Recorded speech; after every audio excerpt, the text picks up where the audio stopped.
Follow is the science of one Tony Fauci. How did one unelected bureaucrat become the highest paid bureaucrat in the entire federal government and have unprecedented, unchecked unilateral authority to go right into your house? Remember when he was forcing you to mask inside of your own home? Absolutely ridiculous. The same thing is going on with this health minister in Australia, sitting next to a doctor. I'm going to show you for just a few minutes exactly what it is that the people of Australia are dealing with. Look at this tyrant. Well, I'd like to welcome everybody to this virtual hearing of the Public Accountability Committee as part of its inquiry into the New South Wales Government's management of the COVID-19 pandemic. Today we'll be hearing from government witnesses, including the Honourable Brad Hazzard, the Minister for Health and Medical Research, and Dr Kerry Chant, the Chief Health Officer. Members and witnesses must avoid speaking over each other so we can all be heard clearly. This is getting a bit ridiculous. You're holding us up here while we should be doing the work that we need to do, while you tell us... Minister, I would ask that you, it is a WebEx hearing, it's very difficult, we have very limited time. And I would ask... Sorry, David, can I just say, Dr Chant is very tired. She works 18 hours a day. I mean, last night she rang me, I think, or I rang her at about 10 o'clock or 11 o'clock last night. We talked through the night, we talked first thing in the morning. You have an expectation. No, I appreciate it. I'm just trying to work out what...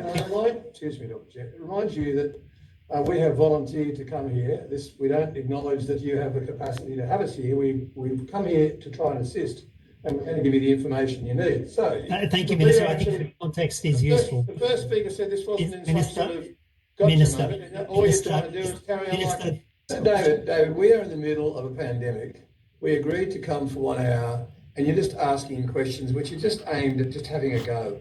Can you actually bring this? You're the chairperson, and you should stick with what you agreed so Dr Chant can get on with her work and stop carrying on like you're running for the Senate, for heaven's sake. So we know you're running for the Senate. Can we actually get on with what the arrangement was? The arrangement was we came voluntarily for 1 hour, and you're wasting her time. Minister, I think the committee has endeavoured to ensure this is an even-tempered exchange of information. Well, what do you mean by that? What do you mean by that? It just seems to me that... Excuse me, Minister, can I just stop you there? Minister, we're not trying to catch you out. There's no trick here. We're specifically asking very important advice from the public health officials and from Dr Chant. I'm trying to help. I just spent more time than would have taken me to explain it, Penny. I'll go back to what I was saying. On the 23rd well, no, Minister, I have questions for Dr Chant that I'd like to get through, and I would really like it if you would allow her to answer those, please. Well, I'll answer that. You might and the question was put to Dr Chant, and if you would allow Dr Chant to answer. I will answer the question that I'm now talking about, thank you. I mean, not up to you to determine who's going to answer the questions. I'm the Minister, and I'll answer it. Minister, the context is useful. The question was directed to Dr Chant. Look, I appreciate the context, but I also note the short amount of time we have today. So I appreciate the context, and I'd now invite Dr Chant to answer the question. As a colleague who is normally very careful in your words, can I say that you're putting words into Dr Chant's mouth, and that's not at all fair. Minister, our time's about to expire. Can I just ask one question? I'm sorry. Either I get to finish the answers, or I'm not going to bother. Seriously, I've got. Minister, I just want to ask one question before our time expires. I'm sorry. If you haven't been listening, that is not our issue. I'd just like to ask one question to Dr Chant before our time expires. Well, finish the answer to my question. And your question is out of order and wrong. So could I perhaps clarify? And a waste of time. Minister, I'm just going to ask one question to Dr Chant. I'm telling you, we take the advice... No, Minister, you cut me off midway through what I was asking. And I appreciate... Please, sorry, I did that. Yeah, off you go. So my question... I don't know what the issue is here. It's just, if it's a beat up on the government, well, okay, we're here, but beat it up somewhere else, will you? Because Dr Chant's really busy and I'm really busy. If you want to actually discuss the issues properly, we're here to do it. We came voluntarily. We didn't have to be here. Please just ask the questions. We'll give you the answers. Context, and you need the context, because clearly you don't understand. Yes, and Minister, if I could just stop you there. We are very well acquainted. But you're asking the question and I have to be able to answer. On the 23rd of June... Well, I'm actually asking the question to Dr Chant. I'm asking the question to Dr Chant. Minister and Ms Sharp, Can I just remind you, Minister, could I invite you? Minister, could I invite you, please? Could I invite you, please? If you insist upon continuing to answer, could you please complete your answer within 30 seconds, and then we will go to Dr. Chant. I do know that other members. I think that was just a political statement by you, Mr. Shoebridge. So thank you for that. Minister, I do know that other members have exactly what you've been doing, and that's the end of today's hearing. Thank you very much. Well, Minister. Well, that's disappointing, Minister. Well, we are very lucky to have this platform, I will tell you, because the media. Yeah, I don't know what's going to happen when I put this up. Got a part 1 and part 2. It's taken me a long time today to work out what the Lord was trying to do, right? So I'm going to take a stab at it, right?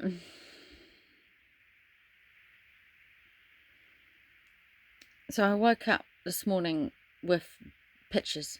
I saw Anzacs. The Anzacs. Do you know who the Anzacs are? It's New Zealand and Australia. And sacrifices they made in the war. I saw the poppies lined up. But we have these poppies that symbolise those that fell from New Zealand and Australia, the Anzacs. And then I also saw the crosses, the white crosses. Now, for about 4 or 5 months, I've been trying to get on to BitChute and Brighteon, and I don't get my links to the emails. I'm bad with passwords, but by some miracle I managed to get everything sorted, so now I'm on BitChute and Brighteon again. And this is where I ended up. But before I got to here, I watched Scariest movie ever. And finally, I found out what was happening in Afghanistan. And how does that link to what the Lord said to me this morning? Well, it goes back to the kick-off event.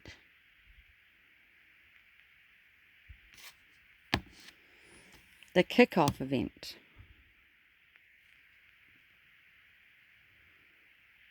in New Zealand. And if you don't know,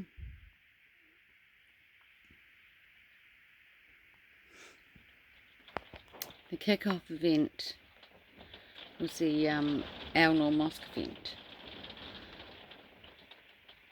Now, when I was in the Glory Hut, the Lord showed me a magazine cover.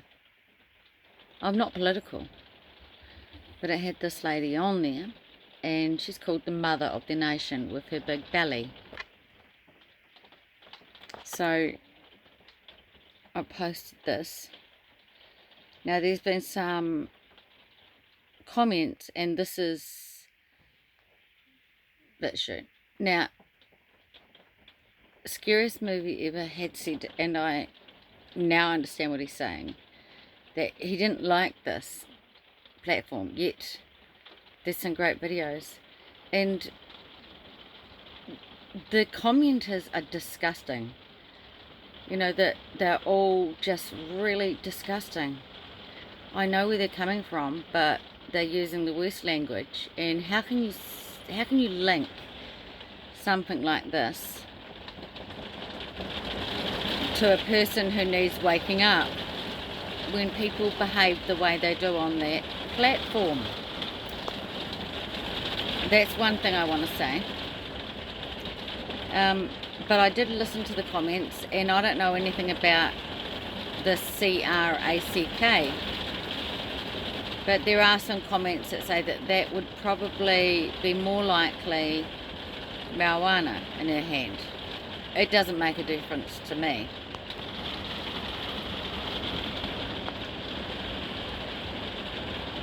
So the Anzacs, here I am. I have this, and I have what I've just played.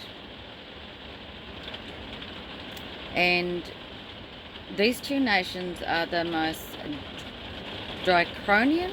I don't like that word because I can't say it, and it's not a word God gave me. God gave me the word the Anzacs. And how does it relate to the Afghans and what's happening there? It's a kick-off event. It's all happening over here, isn't it? Yeah, it is. Now, at the same time as the Lord showed me this woman as labelled the mother of the nation, He spoke to me about Australia and that they weren't ready. And I just can tell you that I knew that the Lord was saying that they weren't broken, or they weren't broken enough, or they weren't. That's why the Lord's not going to move there yet. His first big move, his nice light tip-top container that he's going to play, it's a game outside on the grass where he kicks a tip-top container. 3 of them, there's 3 he's going to kick, are in New Zealand. Australia's not ready, is what he said. So Australia is looking in the worst position. We're pretty bad, and we're basically, these decisions that were made on the 17th,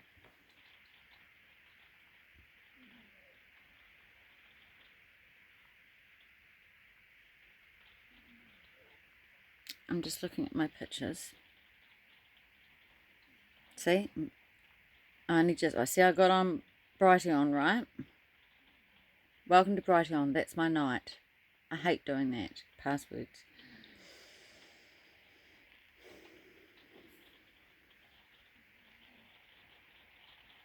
So now we're on the, what today is now the 23rd. Fire hasn't had her babies. Now notice that when I found the link to what Scariest Movie Ever had put on, which was this, notice that number 17 hours ago. Okay, 17 again. Because that's when they sent out the emergency notices. On the 17th. At 7:17. That's when she sent it out.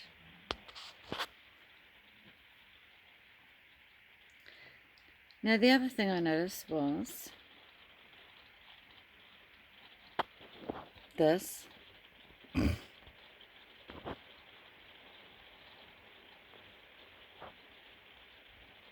1666. And I played a video about on this man's channel, and I have not sat through a whole lot of these things, but this is 1 minute 44 of a gentleman sitting in a chair that's like this. Strangely enough, there's a picture of a cell phone. It's his cell phone, and he just looks wonderful. His face, you can see what he was before he took it. But what I noticed, can you see him, was the number 303. So did 303 come up today for me? Yes, it did. Let's have a look at my video.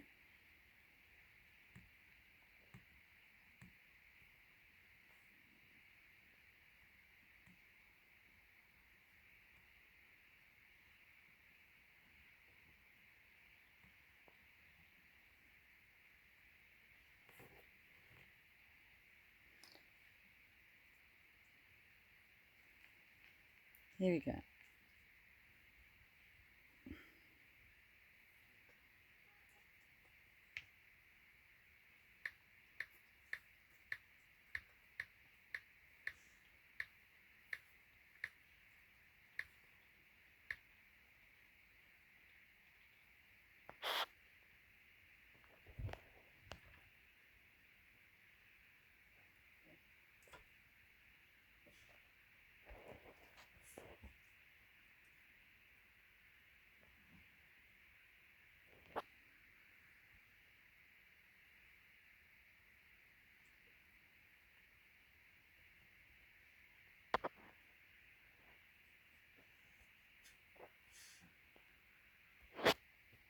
You know what 303 means, don't we?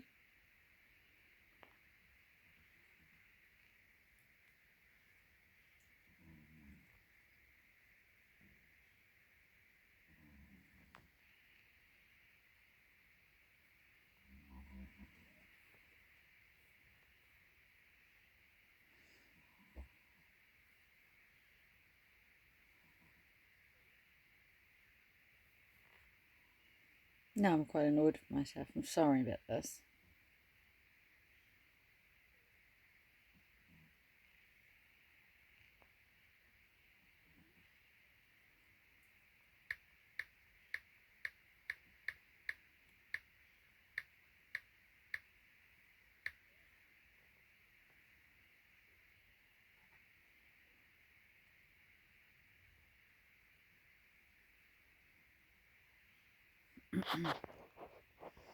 Should know this one, hey?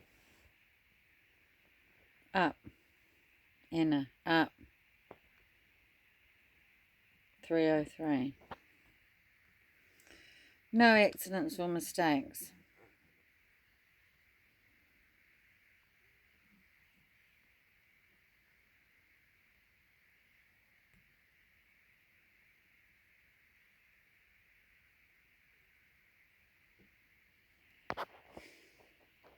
That number was on that poor fella's cell phone. So the Lord's speaking about the Anzacs. So I'm just putting it out there. This is where we're at. And the Lord's going to use us. Yeah. The whole world is looking at us thinking, oh my Lord, I'm glad we're not those countries. The Lord's going to use those countries. Isn't he amazing? Isn't he amazing?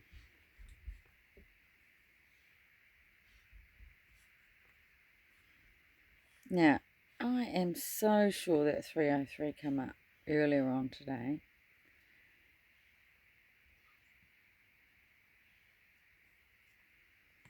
Anyway, I have another testimony that I should have been given because I had some really joyful stuff happen this morning, and it's completely different from the Anzacs, so I'm not going to go there. And one thing I have learned, I should have known better, is I will tell you that what happens is if the Lord gives me something, and I had such a wonderful morning with the Lord, I have to put it up immediately because it's like manna. It's like your daily manna. It's what you're given each day, and if you don't put it up immediately when it's fresh, it's no good for the next day. And today's the next day. It's no good. So I'm going to find it really, really hard to bring what the Lord brought this morning. But tonight, which is the next day, from yesterday morning, that he mentioned the Anzacs, I've managed to pull this one together. The Lord has pulled it off. So whether you believe me or not, I know what he meant by the Anzacs. That's why he mentioned the Anzacs. So I want you to watch 1 and 2, and I'm just titling it the Anzacs, and it's not going to be liked. But please try and understand that the Lord God wants to emphasize just how bad it is, because that is what's going to glorify him. This is how bad it is. Look at our leaders.